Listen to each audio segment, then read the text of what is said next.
Moving on, though, to the other big story that happened on Saturday, maybe to steal some of the thunder away from WWE Payback, and that was Collision the night before All Out, and where AEW formally announced that they have relieved CM Punk. Let him go. He's been fired.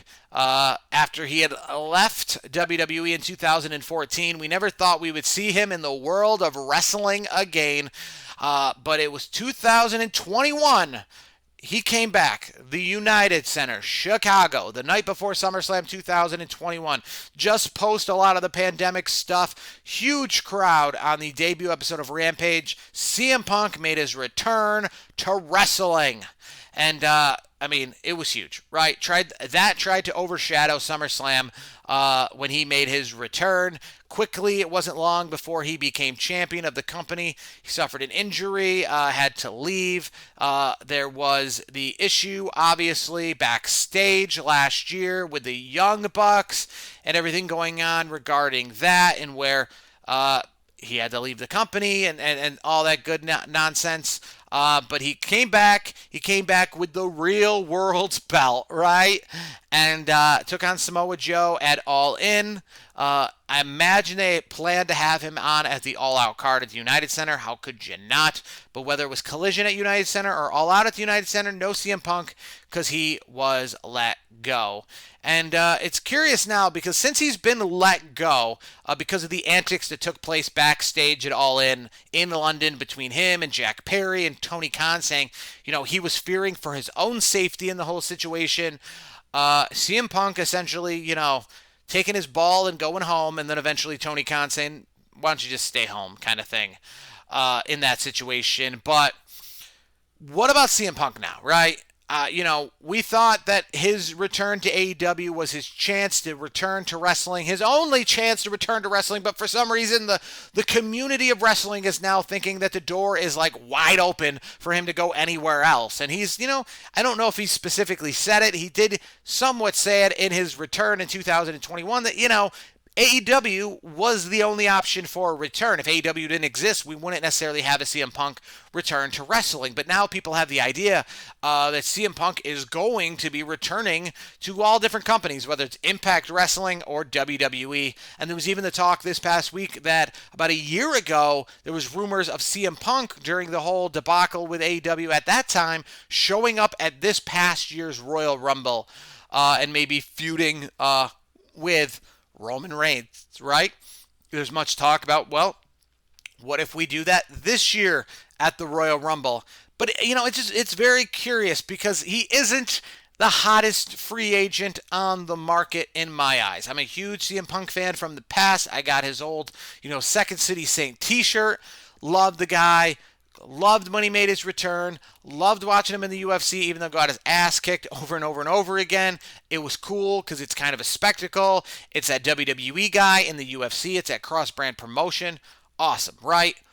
But at this point, you're wondering, WWE is this big-time company. They're not Impact.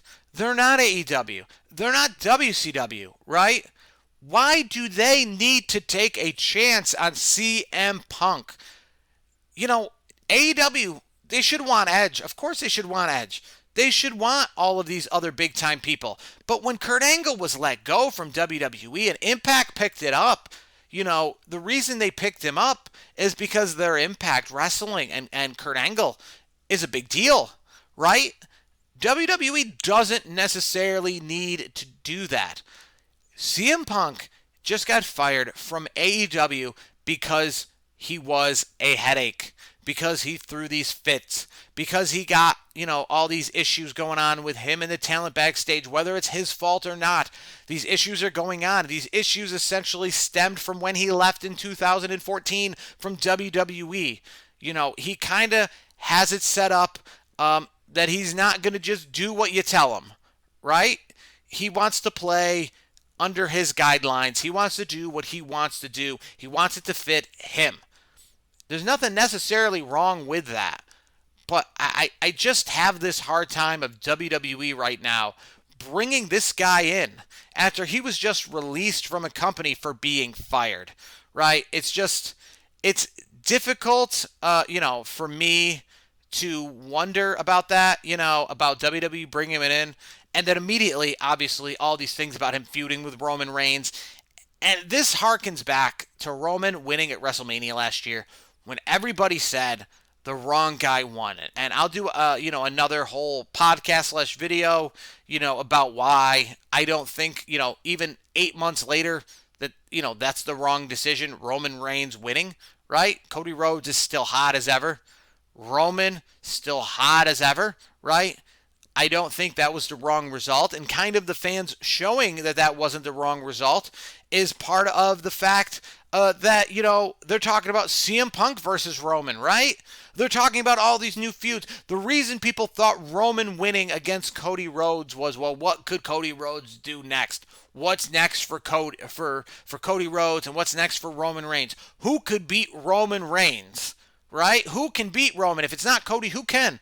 And what we're learning over time is there's people that are coming out of the woodwork that we weren't thinking of at that time. Who could beat Roman Reigns? How about LA Knight? Maybe not right now, but maybe by WrestleMania time, possibly. And it's a way more thought of him beating Roman Reigns than it was a year ago. That wasn't even a thought. But LA Knight being as popular and as over as he is right now wasn't even a thought. And now with CM Punk on the market, all of a sudden, the thought of him beating Roman Reigns. Think about Cody Rhodes, right? When this championship reign began for the Bloodline and for Roman Reigns, Cody Rhodes wasn't even a part of this company, and now you're going, well, he should be the champion.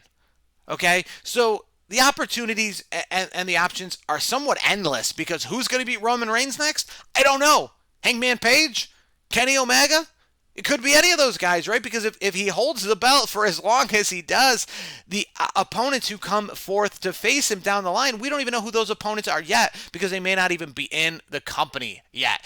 And that harkens back, and that brings this story back to CM Punk and fans all of a sudden saying, CM Punk, Roman Reigns, WrestleMania next year. They're kind of already brushing the Cody Rhodes thing away.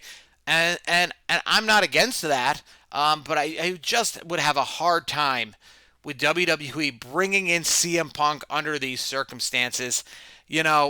Cody Rhodes came back under different circumstances because I don't think he ever left on horrible terms, and he never left AEW on horrible terms, right? He didn't walk out on WWE and then get fired from AEW, right? He kind of let his contract expire from WWE, did this thing, and then kind of parted ways with AEW. CM Punk, is he too much of a headache to bring to WWE with all the issues that AEW was having? I mean, CM Punk said, I'm coming to AEW because this company's different, because I love this company. This company knows what they're doing. Me and this company were best friends. They renewed my love in professional wrestling again. I can't wait to perform. I never wanted to be a pro wrestler after I left WWE, but AEW renewed that face because in AEW I can be a pro wrestler, and in WWE I could just be a superstar, and frankly, I want to be a pro wrestler. I don't want to be a superstar.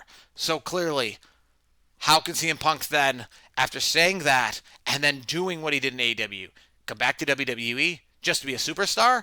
I mean, clearly he's not hurting for a paycheck. That's why he went from 2014 to 2021 without working for either of those companies. So I don't necessarily know if he's hurting for a paycheck. And if he's not, it's not necessarily even WWE not extending the offer. It might be CM Punk saying, no. I'm not going to back down on my, morals here and my laurels to come to WWE, right? If I was to get fired, from a high-paying job after leaving McDonald's and a job that I think is maybe beneath me, a job that's not fulfilling what I want to do in life, and it wasn't until I got this better, high-paying job, this one that gave me purpose. It's not even necessarily about the money, but a job that gave me purpose. Just because they fire me doesn't necessarily mean I'm going to go back to McDonald's, right? Especially if I'm somebody who doesn't need the money. I'm going to maybe find something that gives me purpose and something I want to do. I don't think CM Punk's going back to the UFC. I really don't think he's going to Impact Wrestling. But question to you maybe at home is, CM Punk, more likely to go to WWE or Impact? Because remember, money doesn't seem to be an option. The ball is kind of in CM Punk's court. So if you were CM Punk and you kind of thought like CM Punk and you didn't want to be a superstar, you want to be a wrestler or you don't want to be either, Are you going to WWE or are you going to Impact? That's the question. Or are you going to neither?